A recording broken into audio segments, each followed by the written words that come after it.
In March 1922, in a remote corner of Bavaria, Germany, a small farmhouse named Hinterkaifeck became the scene of one of Europe's most terrifying unsolved murders.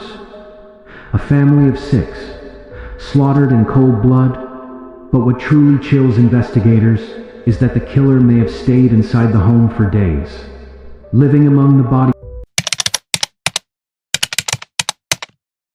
The Gruber family lived a simple life. Andreas Gruber, his wife Cecilia, their daughter Victoria, her 2 young children, and the family maid. The farm sat isolated, surrounded by fields and forests. Their nearest neighbor was half a kilometer away.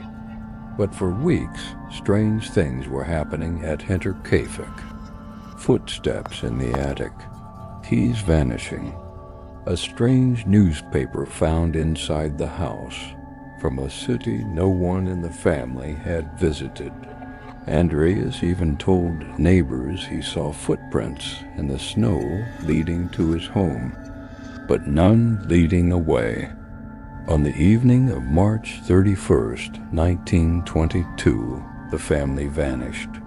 For days, smoke still rose from the chimney, and animals were heard in the barn, but no one saw the Grubers. When neighbors entered the property, they discovered a horror. In the barn, Andreas, his wife Victoria, and her daughter Cecilia were found stacked on top of each other, their skulls crushed by a pickaxe. Investigators were baffled. The weapon, a mattock or small pickaxe, belonged to the Grubers. No signs of forced entry. Whoever did this, the family likely knew. Theories began to spread. A jealous lover, a vengeful neighbor, a soldier hiding after the war. Police interviewed over 100 suspects, but every lead ended in silence. Then came the detail that turned this case into legend. Neighbors reported seeing smoke from the chimney for days after the murders. The animals were fed. The food was eaten, meaning someone stayed there.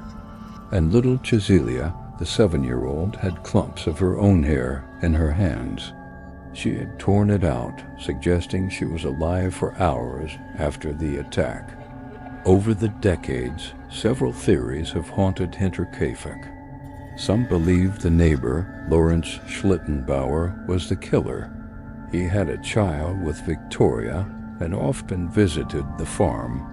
He was also the first to find the bodies and acted strangely calm at the scene.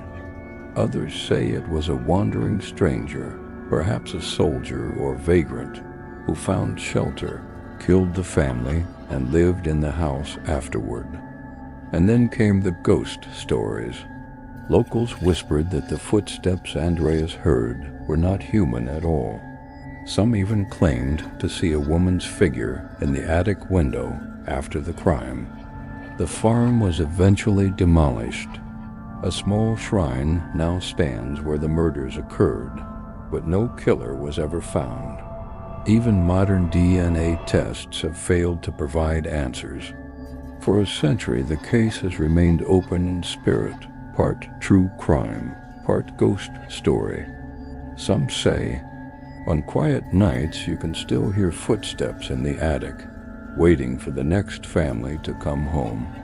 100 years later, the mystery of Hinterkaifeck remains one of the darkest chapters in true crime history. Do you believe it was a human killer or something far worse? What do you think about it?